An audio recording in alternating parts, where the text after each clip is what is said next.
आज हम लोग बात करने जा रहे हैं हमारे मैक्रो इकोनॉमिक्स के एक बहुत ही इंपॉर्टेंट टॉपिक की, जिसे हम लोग कहते हैं मॉनेटरी पॉलिसी। आखिर ये मॉनेटरी पॉलिसी क्या है? मॉनेटरी पॉलिसी वो पॉलिसी है जो हमारी इकोनॉमी में हाई मनी सप्लाई को कंट्रोल करती है।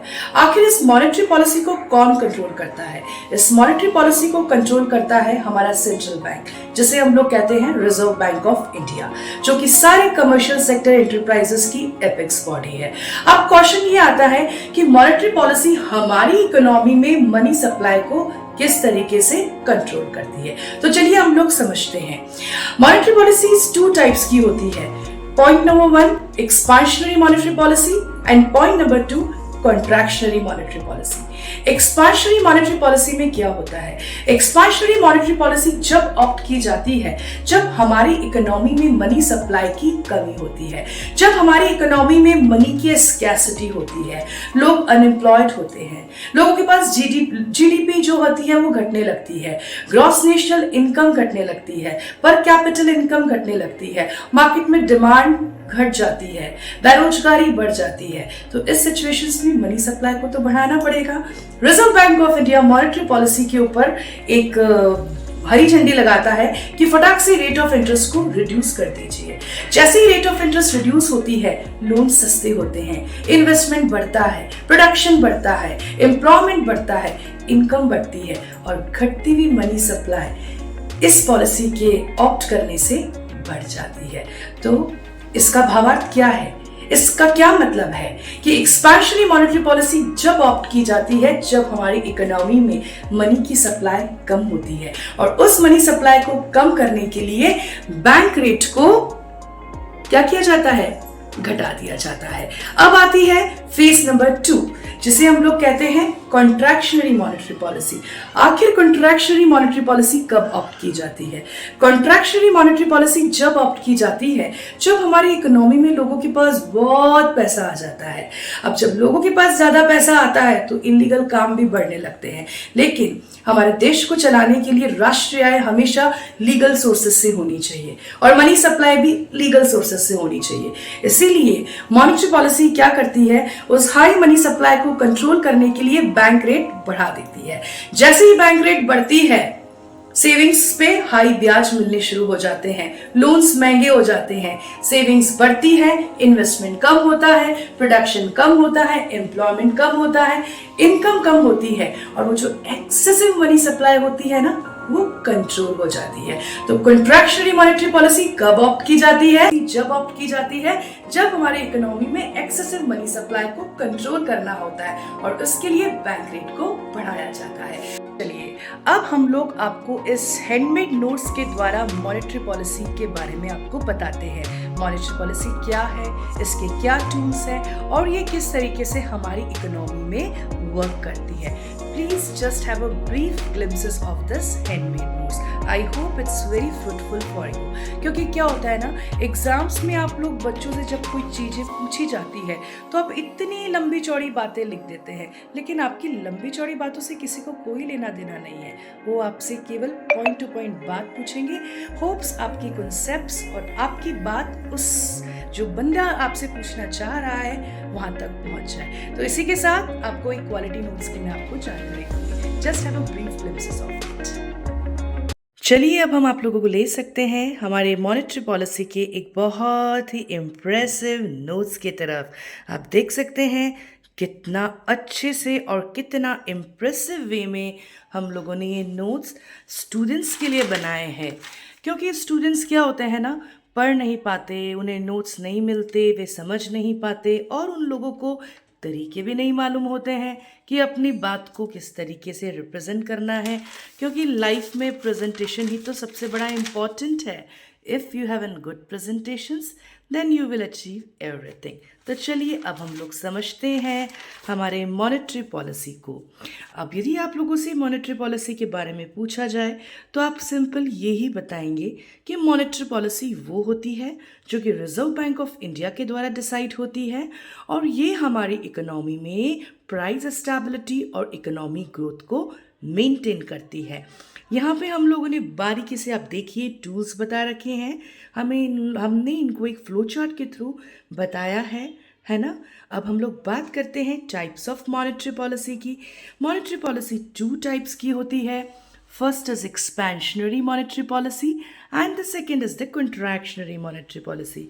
अब आप देख रहे हैं क्या मैंने इन नोट्स में लंबी चौड़ी बातें लिख रखी है? नो, मैंने मेरी बात को बहुत ही इम्प्रेसिव वे में समझा रखा है ताकि एग्जामिनर्स या कोई भी थर्ड पर्सन है या आपसे कभी इंटरव्यूज़ में पूछा जाए तो केवल आपकी कंसेप्ट्स क्लियर होने चाहिए और आपको उस बात को लिखना आना चाहिए।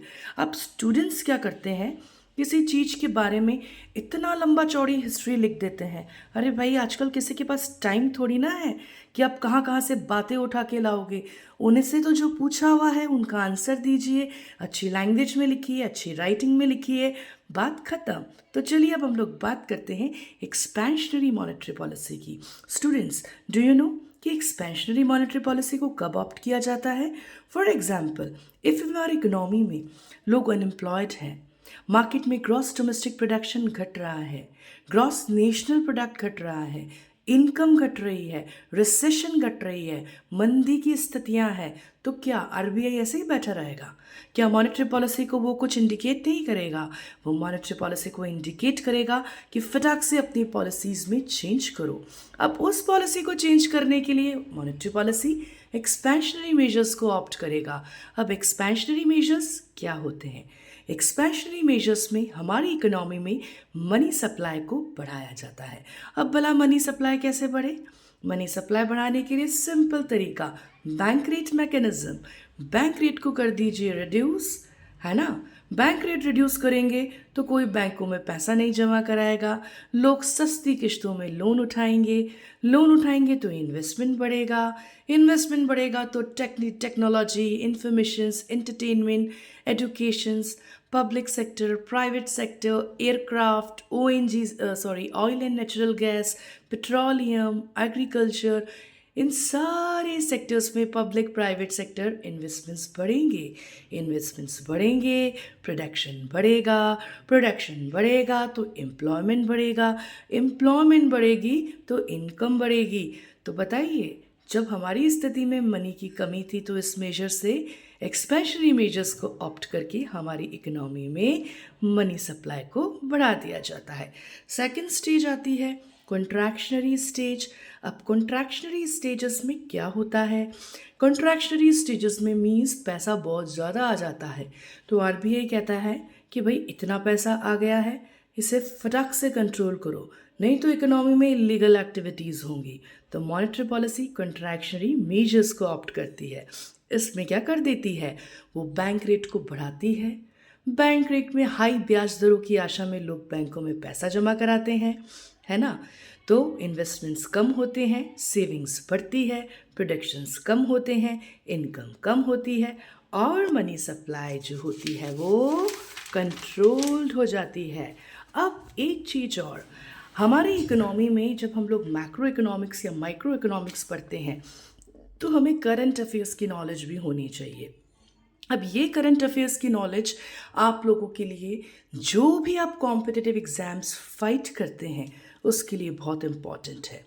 और ये मैं जो नोट्स बनाती हूँ वो मैं आप लोगों की भलाई के लिए ही बनाती हूँ, क्योंकि मैंने 25 ईयर्स के टेन्योर्स में मैंने स्टूडेंट्स की स्टडी पैटर्न्स की बहुत रिसर्च करी और मैंने ये पाया कि बच्चों के, स्टूडेंट्स के पास कुछ अच्छा कंटेंट नहीं है और शायद उन्हें उस तरीके का प्रॉपर मार्गदर्शन नहीं मिल पाता। इसलिए वो क्या दुनिया भर की चीज़ों को लेके रखते हैं लेकिन क्वालिटी वो किसी में जनरेट नहीं कर पाते।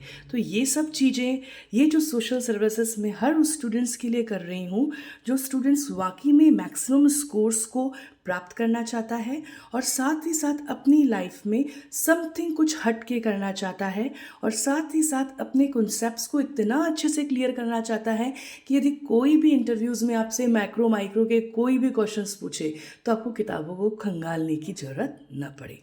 अब चूँकि आपको करेंट्स नॉलेज भी होनी चाहिए कि अभी हमारा मॉनेटरी पॉलिसी का रेपो रेट कितना चल रहा है, 6.25, रिवर्स रेपो रेट कितना चल रहा है, 3.35 एंड बैंक रेट चल रहा है 6.50। तो चलिए, रेपो रेट क्या होता है? रेपो रेट जिसमें commercial banks reserve bank of India से पैसा उधार लेता है। रिवर्स रेपो रेट में क्या होता है? आरबीआई कमर्शियल बैंक से लेता है, और बैंक रेट तो आप जानते ही हैं। चलिए अब हम लोग बात करते हैं डायग्रामेटिक रिप्रेजेंटेशंस की, है ना। अब हम लोगों ने डायग्रामेटिक रिप्रेजेंटेशंस शो कर रखे हैं जो आपको ये बताते हैं कि रेट ऑफ इंटरेस्ट कब बढ़ती है, रेट ऑफ इंटरेस्ट तब नहीं, सेविंग्स कब बढ़ती है, इन्वेस्टमेंट कब बढ़ता है, जब रेट ऑफ इंटरेस्ट घटती है। इसीलिए जो इन्वेस्टमेंट कर्व होता है वो डाउनवर्ड स्लोपिंग होता है। रेट ऑफ इंटरेस्ट बढ़ती है तो सेविंग भी बढ़ती है, इसीलिए वो अपवर्ड स्लोपिंग होता है। अब आप बताइए, यहाँ पे हम लोग बात करते हैं कि यदि हमारी इकोनॉमी में इन्वेस्टमेंट्स बढ़ते जा रहे हैं और सेविंग्स कम हो रही है, तो मीन्स क्या हो रहा है, ज़्यादा इन्वेस्टमेंट होना और सेविंग्स का कम होना वो भी गलत है। तो इस सिचुएशंस में क्या होगा, इन्वेस्टमेंट्स और सेविंग्स को इक्वलाइज करने के लिए रेट ऑफ इंटरेस्ट को बढ़ा दिया जाएगा। रेट ऑफ इंटरेस्ट को बढ़ा दिया जाएगा तो क्या होगा, कुछ कॉन्ट्रैक्शनरी मेजर्स ऑप्ट हो जाएंगे, जिसके ज़रिए लोग बैंकों में पैसा जमा कराएंगे। बैंकों में पैसा जमा कराएंगे तो क्या होगा, इन्वेस्टमेंट्स कम हो जाएगा। तो यहाँ हम लोग आपको यह बताने की कोशिश कर रहे हैं कि यदि इन्वेस्टमेंट्स बढ़ते हैं और सेविंग्स स्टेगनेंट होती है तो दोनों को इक्वल करने के लिए रेट ऑफ इंटरेस्ट को बढ़ा दिया जाता है ताकि इन्वेस्टमेंट न्यूट्रलाइज हो। वहीं हम लोग सेकेंड फेज में देखते हैं कि यदि सेकेंड फेज में हम लोग देख रहे हैं डायग्राम में कि सेविंग्स बढ़ रही है और जो इन्वेस्टमेंट है वो बिल्कुल कम हो रहा है। कहने का मतलब है सेविंग्स बढ़ती जा रही है। आप देखिए यहाँ पे डायग्राम में हमारा एसएस कर्व एसएस से SS1 पे शिफ्ट हो गया है और इन्वेस्टमेंट बिल्कुल स्टेगनेंट है। तो मॉनेटरी पॉलिसी क्या करेगा, इन्वेस्टमेंट बढ़ाने के लिए रेट ऑफ इंटरेस्ट को रिड्यूस कर देगा। तो यहाँ रेट ऑफ इंटरेस्ट रिड्यूस हो गई है R से R0, तो इस पे इन्वेस्टमेंट सेविंग्स जो हो गई है वो कम हो गई है और इन्वेस्टमेंट और सेविंग्स न्यूट्रलाइज हो चुके हैं। तो इसी तरीके से मॉनेटरी पॉलिसी हमारी इकोनॉमी में सेविंग्स और इन्वेस्टमेंट को न्यूट्रलाइज करके इकोनॉमी को स्टेबल करती है और मनी सप्लाई को कंट्रोल करती है। एक चीज़ और, जब इन्वेस्टमेंट ज़्यादा होते हैं और सेविंग्स बिल्कुल कम होती हैं तो उस सिचुएशंस में मॉनेटरी पॉलिसी को कॉन्ट्रैक्शनरी मेजर्स को ऑप्ट करना पड़ता है और कॉन्ट्रैक्शनरी मेजर्स को ऑप्ट करने के लिए ब्याज दरों को बढ़ाया जाता है। सेकंड, यदि हमारी इकोनॉमी में इन्वेस्टमेंट कम होते हैं, सेविंग्स ज़्यादा होती हैं, तो इन्वेस्टमेंट को बढ़ाने के लिए एक्सपेंशनरी मेजर्स को ऑप्ट करना पड़ता है और एक्सपेंशनरी मेजर्स को ऑप्ट करने के लिए रेट ऑफ इंटरेस्ट को रिड्यूस करना पड़ता है, जहाँ यहाँ R से लेके R0 हो चुकी है। तो ये तो केवल मैं आपको एक वर्बली समझा रही हूँ। इन केस यदि आपको डीपली स्टडी करनी है और कुछ कॉन्सेप्ट्स के बारे में जानकारी लेनी है तो आप मुझे कमेंट सेक्शंस में PDF लिख के कमेंट्स कर सकते हैं और आप लोगों के लिए एक ऑनलाइन लर्निंग फैसिलिटी भी अवेलेबल है। आप मुझसे पूछ के आप प्रॉपर काउंसलिंग भी कर सकते हैं। उसी के ज़रिए आप लोग टूल्स मॉनेटरी पॉलिसी को लिखें कि किस तरीके से इसे कंट्रोल किया जाता है और उसके बाद एक कंक्लूजन्स लिखिए। तो इस तरीके से यदि एग्जाम्स में आपका 15 मार्क्स का क्वेश्चन आता है तो 100 पे 20-40 पेजेस भर के ये बताने की कोशिश ना करें कि आपको सब कुछ आता है। आप 2 पेजेस में इम्प्रेसिव वे में अपनी हर बात को रिप्रेजेंट कर सकते हैं। तो चलिए, यदि आप कुछ और फर्दर इंक्वायरीज चाहते हैं माइक्रो और मैक्रो कंसेप्ट्स को लेके तो please let's be connected with my Insta page with the name of Dr. Shaku_1985 और for my YouTube page Dr. Nidhi @economic updates। ये चैनल हर स्टूडेंट्स के लिए है जो CUET, CLET, RPSC, NET 11, 12, 9, 10 के माइक्रो और मैक्रो के कंसेप्ट्स को जानना चाहता है, क्योंकि किताब बुक्स में आप लोगों को डायग्राम समझ में नहीं आते हैं। तो उसी चीज़ को ध्यान में रखते हुए ये फैसिलिटी आप लोगों के लिए अवेलेबल करवाई है। So thanks for like and subscribe और उन लोगों तक पहुँचाइए जिन्हें वाकई में कुछ पढ़ने में दिक्कत महसूस होती है।